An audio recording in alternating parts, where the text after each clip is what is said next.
We started with Lionsgate to show we understand the conventions of a teaser trailer, needing to include a distributor which shares the success of Lionsgate films. This also shows that our product is professional, as Lionsgate does not distribute films that are unsuccessful. We didn't design our own distribution company because we wanted to add a layer of realism to our trailer. We did, however, create our own production company. We did this because we were following industry convention. We named our production company Splice Production, which was a clever title because it sounds like slice, which is taking things apart. And as in a horror, it could be used as cutting people up. But the word splice also means putting things together, which can be used in creating a teaser trailer like we have.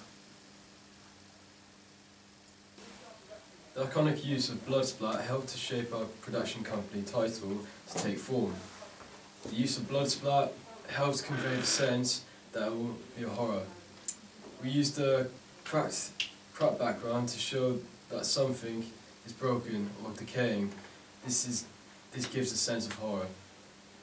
In the way our production company logo firmly follows convention, because real horror production companies often show the genre of the movie in their production company logo. For example, The Grudge was produced by Ghost House Productions, which showed a skull looking through a keyhole. The cellar that we use to shoot our opening shots clearly shows us following convention. This is supported by a theorist, Carol Clover, that bad things happen in bad places. The mise-en-scene helps portray the genre because of the creepy cobwebs and the chick brick walls. This mise-en-scene is reminiscent of The Devil Inside, which films an exorcism in the cellar. The Woman in Black features an iconic sequence with the use of an ancient cellar. Cabin in the Woods also uses a cellar to bring about the horror that follows. In post-production, we used the bad TV effect on the sequence showing Luke. We used this to show that Luke was in a mental institution and under observation, suggesting that he was dangerous or in an interesting case. This also has the connotations that it is as if Luke is in a distorted world of his own. Again, we follow the conventions by drawing inspiration from The Devil Inside, Shutter Island, and in older classic examples such as Gothika, The Ring 2, and Saw. One way in which we challenged convention, however, was by portraying Luke as the victim of the horror film to eventually turn and become the aggressive killer who attacks Ben. This breaks convention, as victims are not commonly displayed as killers. We made Luke seem like a victim at first by having him agitated and frightened, and then using a series of shots with Bloody Mary's hands bathed in blood, and then Luke, the next shot of Luke, looking at his hands as confused, which made the audience question everything about it, like was he the killer or was he just a victim? Our representation of Bloody Mary develops the convention of a classic female killer, while she retains the classic features of a Yuri, such as Samara from The Ring, The Grudge, with her long black hair, strangly hair, and a pale face.